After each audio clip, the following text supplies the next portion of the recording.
ई commerce की जो success ratio है पूरी दुनिया के अंदर ग्रूम कर रही है, हमारे हमसाया मुल्क में भी ग्रूम कर रही है, लेकिन पाकिस्तान के अंदर उस तरह से नहीं बढ़ी। आपने ईबे के साथ काम किया है, ईबे को आप एक डूबती हुई किश्ती थी जिसको हमने सहारा दिया और इस वक्त वो एक टॉप 100 कंपनीज के अंदर आती है। तो उसकी पूरी एक स्टोरी बताइएगा कि आपका ईबे का एक्सपीरियंस कैसा रहा। ठीक है, अब थोड़ा सा उसके डीपर जाऊंगा मैं, सिर्फ केस स्टडी को फोकस करके। EBay London office reach out किया मुझे एमडी और सी स्वीट ने कि हमने एजाइल ट्रांसफॉर्मेशन पहले की है और वो फेल हो गई है।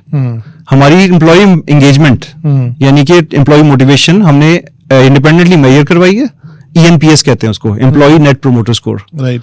वो आया है 51%, which was the lowest across the globe for any site of eBay. अच्छा, आप प्लीज आए और हमारा इसको फिक्स करें। अच्छा, अब ऐसा कोई प्रॉब्लम यहाँ पे कोई रेज करता है कभी? बिल्कुल भी नहीं करता। मैं ये नहीं कह रहा कि कौन करे क्या नहीं करे, let's continue the case study, इस पे हम बात करेंगे जरूरी क्योंकि बहुत इंपॉर्टेंट पॉइंट्स हैं इसके अंदर। उन्होंने चूज किया कि किसी ने फिक्स करना है इसको, उनके पास हर तरह के कंसल्टेंट्स अवेलेबल थे, मैकिंजी, एक्सेंचर, बड़ी बड़ी सब अवेलेबल है। उन्होंने मुझे बुलाया मेरी कंसल्टेंसी को। क्यों? मैं तो देसी हूँ, दाढ़ी वाला, मुसलमान, देसी एक्सेंट वाला, आधा पाकिस्तानी और आधा ब्रिटिश। क्यों बुलाया मुझे? क्यों? क्योंकि उन्होंने मेरा पिछले काम देखा हुआ था, पिछली कंपनी में जो ट्रांसफॉर्मेशन की उन्होंने किया होता। अच्छा, कमिंग टू द पॉइंट कि क्या था प्रॉब्लम, क्या था? लीडरशिप टीम कहती थी कि हमारी टीम एंगेज नहीं है, मोटिवेशन लेवल कम है। उनको अल्टीमेटम मिला हुआ था कि क्योंकि आप बिजनेस लॉस कर रहे हैं 25% ईयर ओवर ईयर, लोग भी छोड़ के जा रहे हैं, कस्टमर भी हैप्पी नहीं है, रेवेन्यू का लॉस भी हो रहा है। मैंने जब उनका एनालिसिस किया, मैं हमेशा स्टार्ट करता हूँ रूट कॉज एनालिसिस से। जो मर्जी सिम्टम बता दे, जिसने मर्जी मुझे हायर किया है मेरी प्रोफेशनलिज्म की वजह से, मेरी इंटेग्रिटी की बेसिस पे। राइट। मैंने उसको खुश करने के लिए जवाब नहीं देने, मैंने देना है कि प्रॉब्लम ये है, मैंने इसको फिक्स करना है। राइट। लीडरशिप टीम ने कहा हमारे ये मसले, आप आए प्लीज इसकी ट्रेनिंग कोचिंग करा दें, कंसल्टिंग कर दें। मैंने कहा आपको कैसे पता कि ये मसले हैं? उन्होंने कहा हमें पता है, हम तो यहाँ पे कितने सालों से काम कर रहे हैं। मैंने कहा अच्छा ठीक है, ये आपकी एजम्पशन हो सकती है, आई नीड टू वेरीफाई। 2 हफ्ते की असेसमेंट एग्री कराई उनसे। उसमें असेसमेंट में हमारे पास साइंटिफिक सर्वेज हैं, जो मैंने बताया था, हमारा एक फ्रेमवर्क है कल्चरल एजिलिटी मैच्योरिटी मॉडल का, जो यूनिवर्सिटी ऑफ साउथ फ्लोरिडा में अभी MBA प्रोग्राम में वो इंक्लूड हुआ है as a text book. Good. मतलब इमेजिन करें कि अगेन ये पाकिस्तानी है अल्हम्दुलिल्लाह, जो कि उसका काम अमेरिका की एक बिजनेस स्कूल की टेक्स्ट बुक में ऐड हुआ। तो क्यों हुआ? क्योंकि वो फ्रेमवर्क हमारा इतना पावरफुल है। It is proven for the last 20 years. हमने 22 कंट्रीज में पिछले 25 साल से ये काम किया है। ये हम ज़बानी बातें नहीं कर रहे, ठीक है। We know the theory and we know the practice.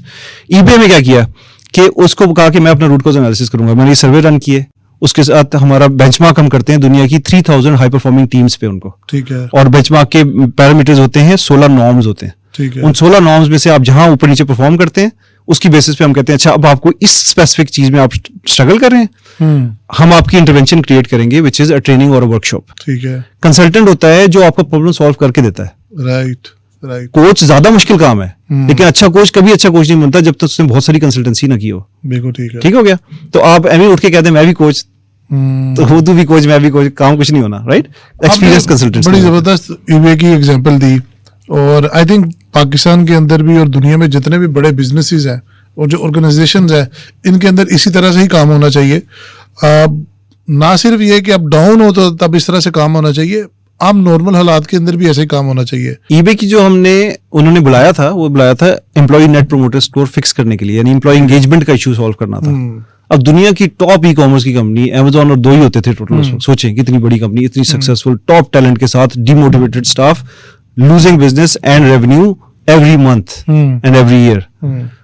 हमने 5 मंथ की इंटरवेंशन के साथ, after the diagnosis, after the training, यानी डायग्नोसिस किया, उसके बाद ट्रेनिंग की, उसके बाद कोचिंग कंसल्टिंग की, 5 महीने में उनका एम्प्लॉय नेट प्रोमोटर स्कोर 78% मिलेगा। Very nice.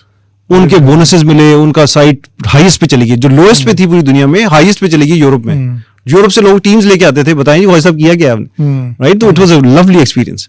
उसके बाद उनका जो रेवेन्यू का लॉस होता था 25% year over year, that year they went break even. Next year की फोकस थी 25%। उससे पहले हम अपना कंक्लूड कर चुके थे, and they achieve that after our exit. If you allow, तो मैं थोड़ा और डीपर इसको डिग डाउन करना चाहता हूँ। अगर आप एनडीए में नहीं है तो आप मुझे बताएंगे कि प्रॉब्लम था क्या?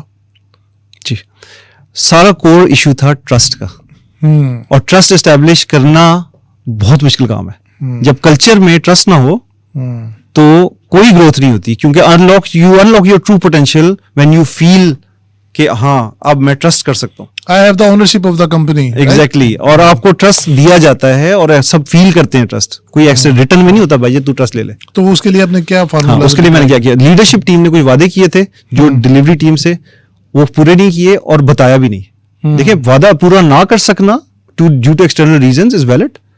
सबको पता था, लीडरशिप को पता था एक्सटर्नल रीजन से हुआ है, उन्होंने जेन्युइनली ट्राई किया था वादा पूरा करने का। डिलीवरी टीम ने देखा कि एक्सटर्नल रीजन है, लेकिन उनको बताया नहीं गया कि सिर्फ एक्सटर्नल रीजन की वजह से हम ये अचीव नहीं कर सके। डिलीवरी टीम का वो एक रिफ्ट क्रिएट हो गया। राइट। उन्होंने कहा कि ये तो झूठे हैं, ये तो नहीं चाहते हमें दें ग्रोथ बोनसेस वगैरह, क्योंकि उन्होंने हमें नहीं बताया तो अब ट्रस्ट तो है नहीं। अब ट्रस्ट है नहीं तो मैं वो करूंगा जो मैं करता हूँ, यानी अपना काम करूंगा, 9 to 5 करूंगा, चुप करके नौकरी करूंगा, कोई एक्स्ट्रा काम नहीं करूंगा, कोई क्रिएटिविटी नहीं लाऊंगा, कोई पोटेंशियल नहीं दूंगा अपना, और कोई इनोवेटिव आइडिया भी नहीं दूंगा। सही। तो ये आपने अगर ऑर्गेनाइजेशन को किल करना हो तो ऐसे इन्वायरमेंट कर दें कि आप ट्रस्ट खत्म कर दें।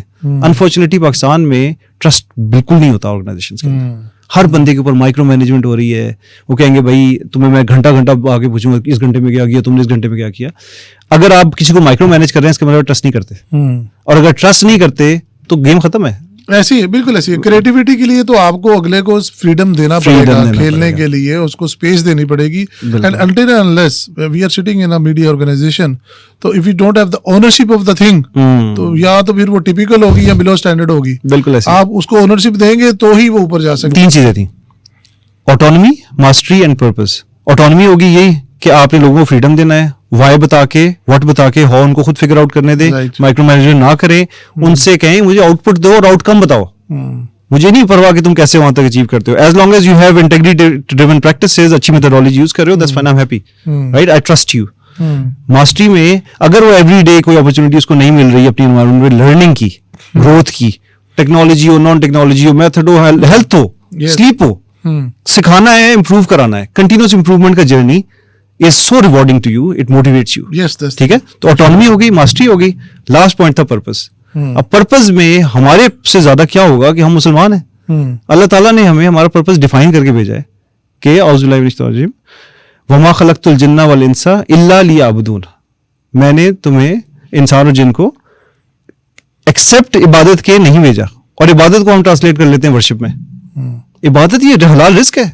आप एक्सीलेंस पे अपना काम करें, कंपनियां वो काम करें जो कि लोगों के लिए बेनिफिट हो, यानी प्रोडक्ट्स और सर्विसेज ऐसी दें जो कि बेनिफिशियल टू द पीपल और टू द प्लैनेट हो। Very well explained. और पर्पस जब कंपनी में आ जाता है तो सारी मोटिवेशन का बूस्ट लग जाता है। अभी एक इसी की एग्जांपल क्विकली बता देता हूं आपको। दुनिया में जो इस वक्त मेजर चेंज आ रही है, जिसमें हमारा अगेन अपॉर्चुनिटी है पाकिस्तान के पास कनेक्ट करने की, technology driven beneficial to the globe initiatives, यानी ESG कहते हैं उसको, environmental, sustainability and governance. Anything that will add value to people's lives और to improve something on the planet. आप कार्बन एमिशन कम कर लें, आप उससे रिलेटेड कुछ भी, जो एनवायरमेंटल के नाम पे हम बहुत छोटा कर देते हैं उस बात को, हर चीज में टेक्नोलॉजी यूज हो रही है to optimise and to make this world a better place. This is purpose. अपनी कंपनियों को हमने इस चीज से बहुत दूर रखा हुआ है, और लैक ऑफ पर्पस से डिमोटिवेशन होती है, डिमोटिवेशन से एनर्जी जाती है, प्रोडक्टिविटी कम होती है, और वो जो पैशन टू लर्न है वो खत्म हो जाता है।